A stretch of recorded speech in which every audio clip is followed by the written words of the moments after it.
Hi friends, welcome to Ranjana sweet home. இன்றைக்கி நம்ம சேனலில் தங்கச்சியோட மேரேஜ் விலாக் தான் பார்க்க போகிறோம். இதுக்கு முன்னாடி நம்ம என்கேஜ்மெண்ட் விலாக் பார்த்தாச்சு. அதில் சர்ப்ரைஸ் இருக்குன்னு சொல்லியிருந்தேன். நிறைய பேர் பார்த்துட்டு ரொம்பவே சூப்பராக இருக்குன்னு சொல்லியிருந்தீங்க. அவங்க எல்லாருக்குமே ரொம்ப ரொம்ப தேங்க்யூ. இந்த வீடியோவோட நம்ம மேரேஜ் விலாக் வந்து முடியும். நெக்ஸ்ட் வீக்லேருந்து நம்ம வேறு வீடியோஸ் எல்லாம் பார்க்கலாம். நம்ம சேனலை ஃபஸ்ட்டு பார்க்குறவங்க சேனலை சப்ஸ்கிரைப் பண்ணிவிட்டு அப்படியே பெல் பட்டனையும் கிளிக் பண்ணிவிட்டு வாங்க. இன்றைக்கி நம்ம மேரேஜ் விலாக்குள்ளே போயிடலாம். தங்கச்சியோட மேரேஜ் பார்த்திங்கன்னா மதுரையில் கோச்சாடலில் வச்சு ஒரு மண்டபத்தில் நடந்தது. தாலி கட்டுற ஃபங்க்ஷன் மட்டும் கோயிலில் வச்சுருந்தாங்க. நம்ம வீடியோ பார்க்கும்போது எந்த கோயிலுக்கு போயிருந்தோம் அப்படிங்கிறத நான் சொல்கிறேன். மேரேஜ் வந்து பார்த்திங்கன்னா மண்டே ஃபிக்ஸ் பண்ணியிருந்தாங்க. மண்டேனாலே முகூர்த்தம் எப்போவுமே சீக்கிரமாக தான் இருக்கும், 6 to 7.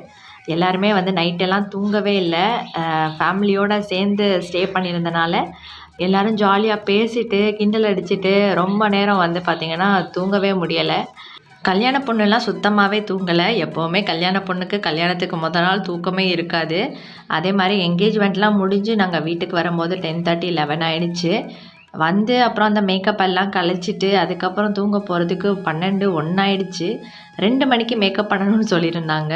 அவள் கொஞ்சம் நேரம் கூட தூங்கவே இல்லை. அப்படியே எழுந்திரிச்சு மறுபடியும் ஹேர் வாஷ் பண்ணி ரெடி ஆகிட்டா. மேக்கப் பண்ணுறவங்களும் 2 o'clock வந்துட்டாங்க.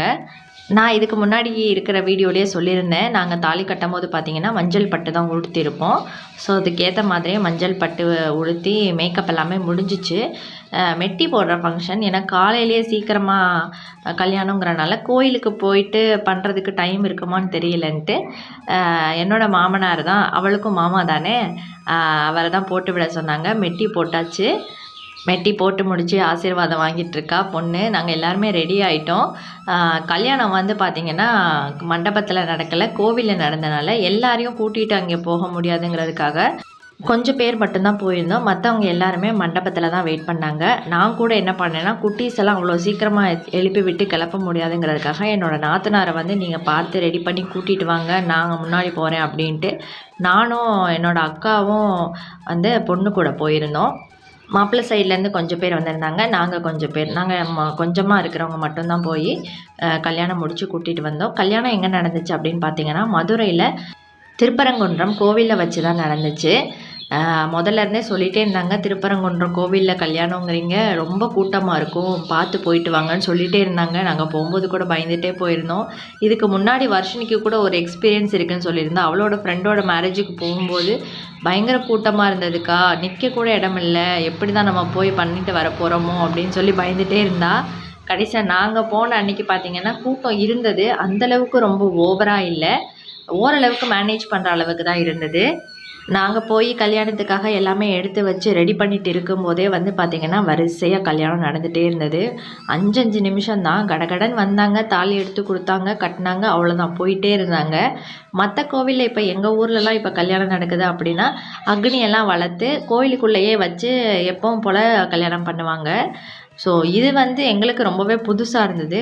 இப்போ டைரெக்டாக போய் அப்படியே முன்னாடி நின்று தாலி கட்டிட்டு அப்படியே கூட்டிகிட்டு வர்றது தான், வேறு எந்த இதுவுமே பண்ண முடியாது. நம்ம பெரிய கோவிலுங்கிறனால நிறைய பேர் கல்யாணம் பண்ண வருவாங்கங்கிறனால இந்த மாதிரி வச்சுருக்காங்க போல இருக்குது. நாங்கள் இது இப்போ தான் இந்த மாதிரி ஃபஸ்ட் டைம் பார்க்குறோம்.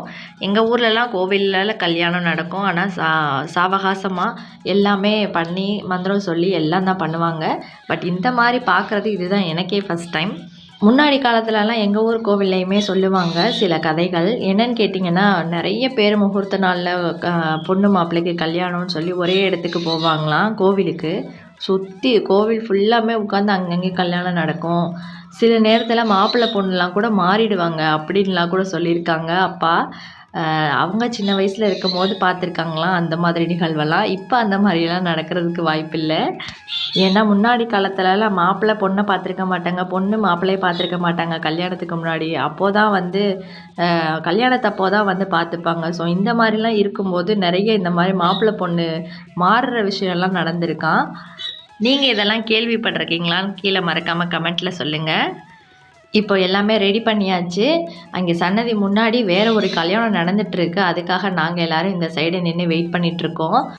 இந்த கல்யாணத்துக்கு நாங்கள் எல்லாமே ரெடி பண்ணிகிட்டு இருக்கும்போதே ஒரு 4-5 கல்யாணம் வரிசையாக நடந்துருச்சு.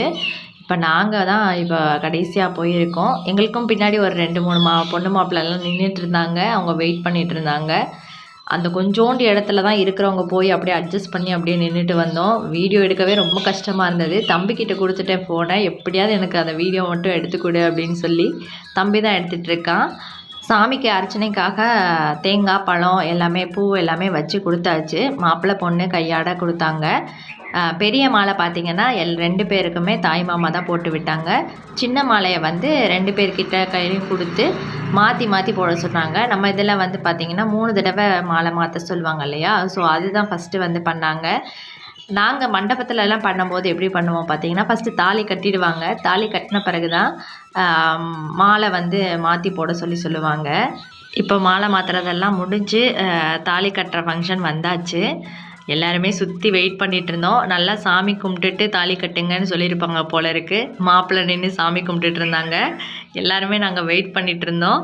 ஃபைனலாக தாலியும் கட்டியாச்சு. எல்லோரும் அச்சதை பூவெல்லாம் போட்டாச்சு. எல்லாருக்கும் ரொம்ப ரொம்ப ஹாப்பி. ரொம்ப சந்தோஷமாக சுமூகமாக நடந்து முடிஞ்சது இந்த கல்யாணம். பொண்ணு மாப்பிள்ளைக்கு உங்கள் எல்லாரோட ஆசீர்வாதமும் பிளெஸ்ஸிங்ஸும் கண்டிப்பாக கொடுங்க. அப்பா ஒரு கல்யாணங்கிறப்போ நம்மளோட கல்யாணம் நடக்கும்போது கூட அவ்வளோ இது தெரியலை. நம்மளோட க்ளோஸ் ரிலேட்டிவ் கல்யாணம் அப்படிங்கிறப்போ அதில் என்னென்ன வேலையெல்லாம் இருக்குது, எதெல்லாம் பார்க்க வேண்டியிருக்கு அப்படிங்கிறது ஒன்று நம்ம பண்ணும்போது தான் தெரியுது. அப்பா எவ்வளோ வேலை இருக்குது அப்படின்னு சொல்லி. நம்மளுக்கு கல்யாணத்தப்போ நம்ம வந்து பொண்ணாக இருப்போம். ஸோ நம்மளுக்கு அந்தளவுக்கு ஒன்றும் வேலை இருக்காது பெருசாக. சுற்றி இருக்கிறவங்க தான் எல்லாமே பண்ணுவாங்க. ஸோ இந்த வாட்டி நான் பார்க்கும்போது தான் அப்பா ஒரு கல்யாணத்தில் எவ்வளோ இருக்குது, எப்படியோ கல்யாணம் முடிஞ்சிச்சுப்பா அப்படிங்கிற மாதிரி தான் இருந்தது. ரீசெண்டாக உங்கள் வீட்டில் யாருக்காவது கல்யாணம் நடந்திருக்கா? நீங்கள் இந்த மாதிரி சில வேலைகள்லாம் முன்னாடி நின்று பார்த்துருக்கீங்களா? உங்களுக்கு எப்படி இருந்தது? உங்களோட எக்ஸ்பீரியன்ஸையும் எங்கள் கூட ஷேர் பண்ணிக்கோங்க. தாலியெல்லாம் கட்டி முடித்ததுக்கப்புறமா குங்குமம் எல்லாம் வச்சாச்சு. எல்லாருமே சாமி கும்பிட்டு இங்கேருந்து பார்த்திங்கன்னா சன்னதிக்கு நம்ம மேலே போகும்போல திருப்பரங்குன்றத்தில். ஸோ எல்லாருமே வந்து சன்னதிக்கு சாமி கும்பிட்றதுக்காக பொண்ணு மாப்பிள்ளையை கூட்டிகிட்டு போனோம். கல்யாணம் கூட வேகமாக முடிஞ்சிடுச்சு போல் இருக்குது. சன்னதியில் போய் சாமி கும்பிட தான் கொஞ்சம் லேட்டாச்சு. ஏன்னு கேட்டிங்கன்னா நிறைய கல்யாணம் நடந்தனால எல்லா மாப்பிள்ளை பொண்ணுமே போய் அங்கே சாமி கும்பிட்றதுக்காக அவங்கவுங்க ஃபேமிலியோடு வெயிட் பண்ணிகிட்ருக்காங்க. ஸோ ரொம்ப நேரம் வரிசையில் நின்று தான் போக வேண்டியதாக இருந்தது. கல்யாணம் எங்கே நடக்குது அப்படின்னு பார்த்தீங்கன்னா, முன்னாடியே கல்யாண முருகர்னு சொல்லி சிலை வச்சுருக்காங்க. ஸோ அங்கே வச்சு தான் கல்யாணம் பண்ணுறாங்க. சன்னதி வந்து மேலே ஏறி போக வேண்டியிருக்கு. அங்கே போயெல்லாம் கல்யாணம் பண்ணுறதுக்கு முடியாது. ஸோ அதனால் இங்கேயே கல்யாணத்தை முடிச்சுட்டு மேலே போய் சாமி கும்பிட்றதுக்கு அனுப்பி வைக்கிறாங்க.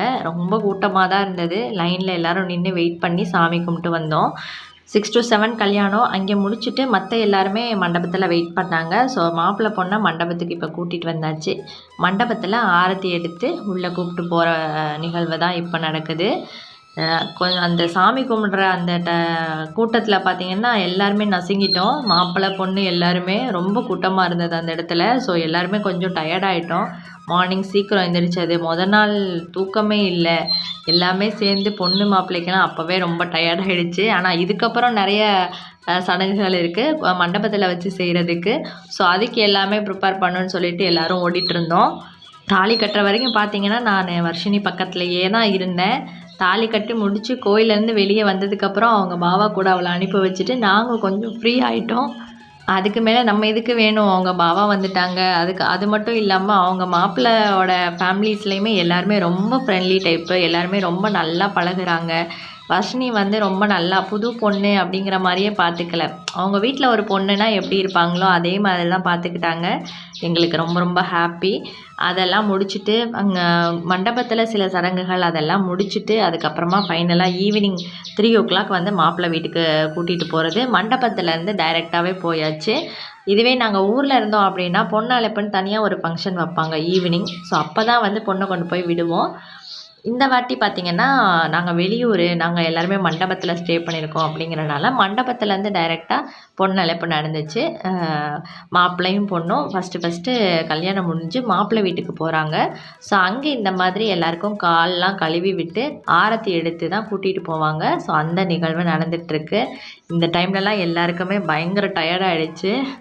குட்டீஸ் எல்லாம் பார்த்திங்கன்னா பயங்கர டயர்டு. காலையிலேயே ஆரம்பிச்சிட்டு ஆராதனாலாம் எனக்கு ஸ்டொமக் பெயினாக இருக்குது அப்படின்னு அழுக ஸ்டார்ட் பண்ணிட்டா. என்னன்னு தெரியல, வெளியே போய் ஸ்டே பண்ணதுனாலயா ஹீட்டா என்னன்னு தெரில.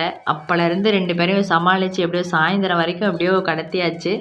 கடைசியில் பொண்ணை கொண்டு போய் வீட்டில் விட்டுட்டு நாங்கள் எல்லோரும் வீட்டுக்கு கிளம்பியாச்சு. இது வந்து பார்த்திங்கன்னா மறு வீட்டுக்கு வந்தாங்க.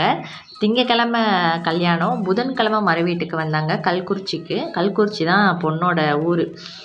அங்கே வரும்போது நாங்கள் எல்லோரும் ஆரத்தி எடுத்து உள்ளே கூப்பிட்டோம். அப்போ எடுத்தது தான் இது. மறு வீட்டில் விருந்து தானே, விருந்துக்கு எப்படி இருக்கும். மார்னிங் வந்து பார்த்திங்கன்னா கேசரி, இட்லி, பொங்கல், சாம்பார், சட்னி, வடை. இது கூட ஸ்பெஷலாக வந்து திணை மாவு வைப்போம். ஃபஸ்ட்டு மாப்பிள்ளை பொண்ணு வீட்டுக்கு வந்து சாப்பிட்றதுனால திணை மாவு வைப்போம். அது வந்து நானும் அத்தையும் நாளே செவ்வாய்க்கிழமை எங்கள் வீட்டில் அருப்புக்கோட்டையில் வச்சு செஞ்சிட்டோம். காலையில் அதை ஃபஸ்ட்டு இலையில் அதுதான் வைப்பாங்க. அது கூட வந்து பார்த்திங்கன்னா கிஸ்மிஸ், அப்புறம் பேரிச்சம்பழம், முந்திரி பருப்பு, நெய், தேன் இது எல்லாமே ஊற்றி பிசைஞ்சு சாப்பிடணும். அதை மாப்பிள்ளை வந்து அதை தான் ஃபஸ்ட்டு சாப்பிட்ணும் பொண்ணு வீட்டில். எல்லாருக்குமே அது வைப்பாங்க. ஸோ அதெல்லாம் சாப்பிட்டு முடிச்சுட்டு விருந்து முடிச்சுட்டு மத்தியானம் பார்த்திங்கன்னா நான்வெஜ்ஜு சாப்பிட்டு முடிச்சுட்டு அப்படியே வீட்டுக்கு கிளம்பிட்டாங்க எல்லாருமே. கல்யாணம் ரொம்ப சுமூகமாக சூப்பராக நடந்துச்சு. இந்த வீடியோ எப்படி இருந்ததுன்னு மறக்காமல் கீழே கமெண்ட்டில் சொல்லுங்கள். இந்த வீடியோ இதோட முடியுது ஃப்ரெண்ட்ஸ். நம்ம சேனலை சப்ஸ்கிரைப் பண்ணாதவங்க சப்ஸ்கிரைப் பண்ணிக்கோங்க. நெக்ஸ்ட் வீடியோவில் நம்ம மீட் பண்ணலாம். தேங்க்யூ.